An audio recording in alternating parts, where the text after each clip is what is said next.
Ramesh. Namaskaram Sadhguru. After inner engineering around 3 years ago, anger has almost disappeared from my life.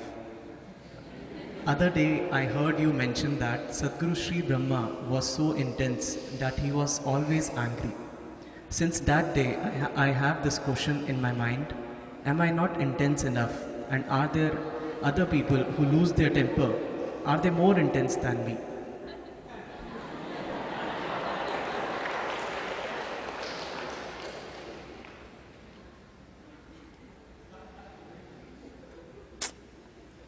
During the lockdown period, we are talking after the lockdown, okay?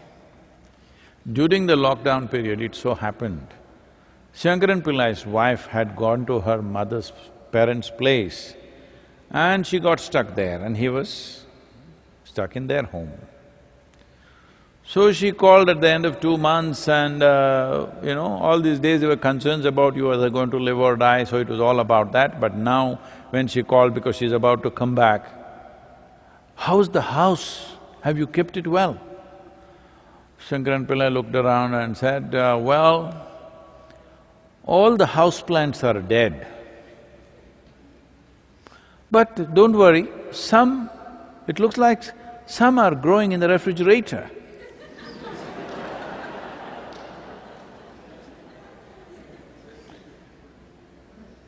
So, my anger went away and it's nice, but Sadhguru Sri Brahma was angry.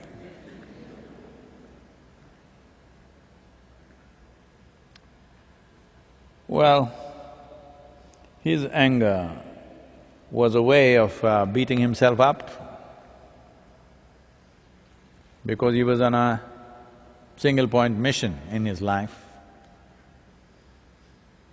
When somebody has a single-point agenda to their life, you look at him, pictures here probably. Veerappan will look cute like that. Hope… these days I don't know who is doing this. Definitely I don't think it's from the foundation, but somebody has access to these things and they're putting out all my pictures before Dhyanalinga consecration, where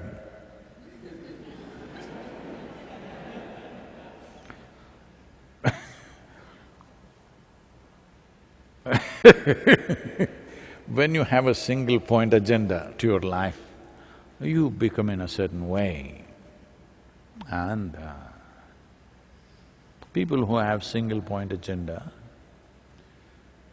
the yogis do these kind of things. They take a bite from a scorpion because they don't want to forget their goal and sleep. One scorpion sting, it'll keep you next 24 hours, bang, the nerves will jangle. Or they will cut their finger and put a lemon on it, it'll pulsate. Have you ever tried it? It'll be going bang like that, like Shruti box, pain. So you're never going to sleep, you're never going to forget what your goal is. So similarly, you can do similar things psychologically. You put a pin into your head, so that all the time it's hurting, so that you don't turn here and there. So when people have single-point agenda, different people handle it differently, some people handle it like that. He was not angry with anything, he was simply angry. Simply just like that, which is difficult for you to do. You need a reason to be angry. Somebody should do something that you don't like, only then you're angry. You're not simply angry. And above all, anger is something that costs so much energy. Most human beings cannot be angry intensely for more than 2 minutes. They will dissipate. Intense level, they may maintain rancor, they may maintain resentment. See, whenever you've been angry, just see, it's just few seconds or maybe a minute. After that, you only maintain resentment. Resentment is sim, anger in sim. It's like a slow poison. Anger is full poison. To stay that way all the time without getting killed is not easy. So this is a certain kind of sadhana. This is coming from a culture which was bred because of an extraordinary situation. Because Adiyogi himself, when he came to Velangiri Hills, he was angry with himself. Because he failed. He's not somebody who likes to fail. He's not used to failure. So when he failed, he was just angry. It took him 3.5 months to cool down a bit.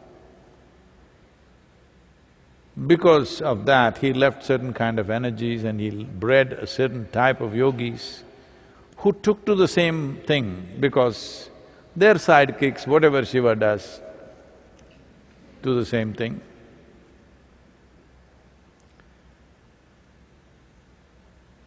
Well, like a lot of people, because they saw Shiva ash-smeared, they're also head to toe ash-smeared.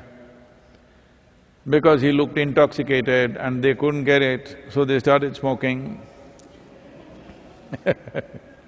They're just cute.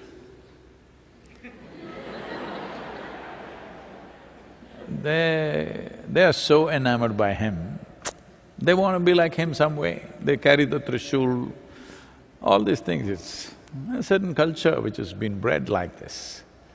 So, Sadhguru Sri Brahma came from that kind of space, and above all, failure. He did not want his life to deviate for a moment, so he put a pin in his head. So that when there is pain, you can't think of anything else. You can experiment and see. Take just an office pin and stick it. You will see you can't think of anything else. Your whole attention will be right here where you stuck it.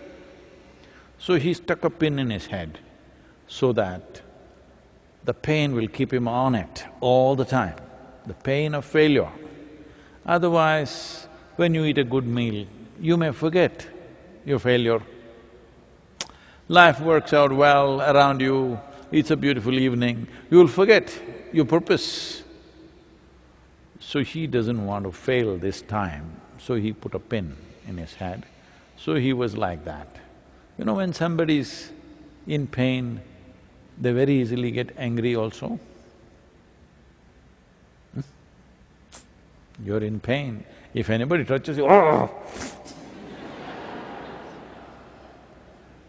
So, even if anybody passed by,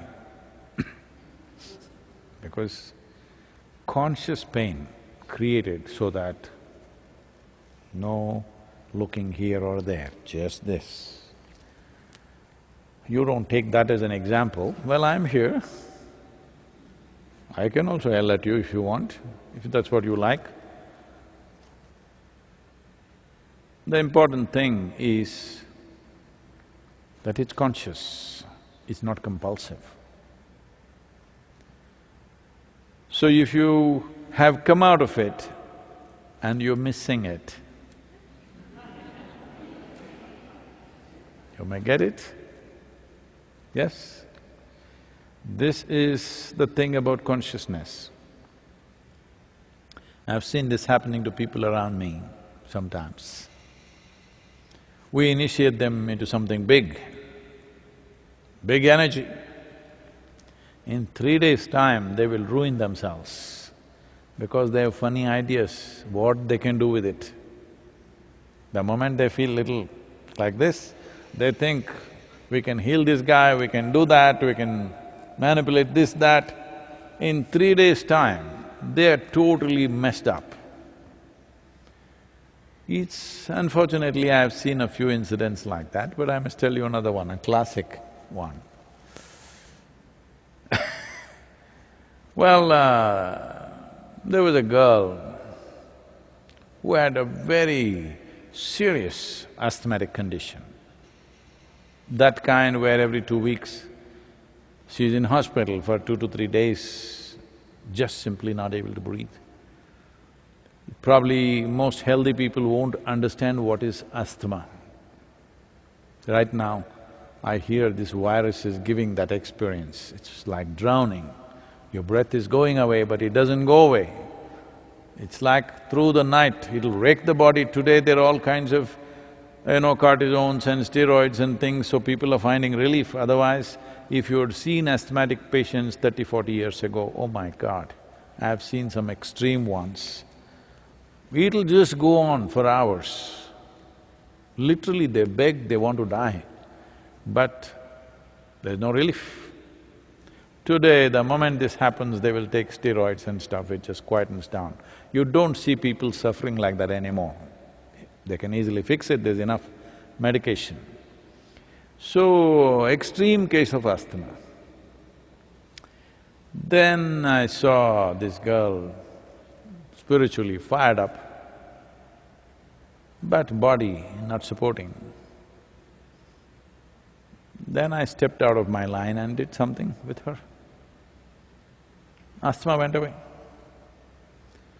About a year and a half later, she's sharing in a program and she says, I was an asthmatic like this from my childhood and I suffered so much, but now it's gone, last 1.5 years, it's wonderful. And then she says, I'm almost missing it. I was sitting there, I said, what? You missing it? Well, she got it that night. That's how life is. So don't ask for things of that kind. Keeping your vision on one thing that you want is important, because as you get empowered in terms of human consciousness, it's very important that you keep the steering wheel straight. Once you have a vehicle which is powered up, big time, if you look here, you'll go and crash there. If you look there, you'll go and crash there. It's better you be a stationary vehicle, as most people are.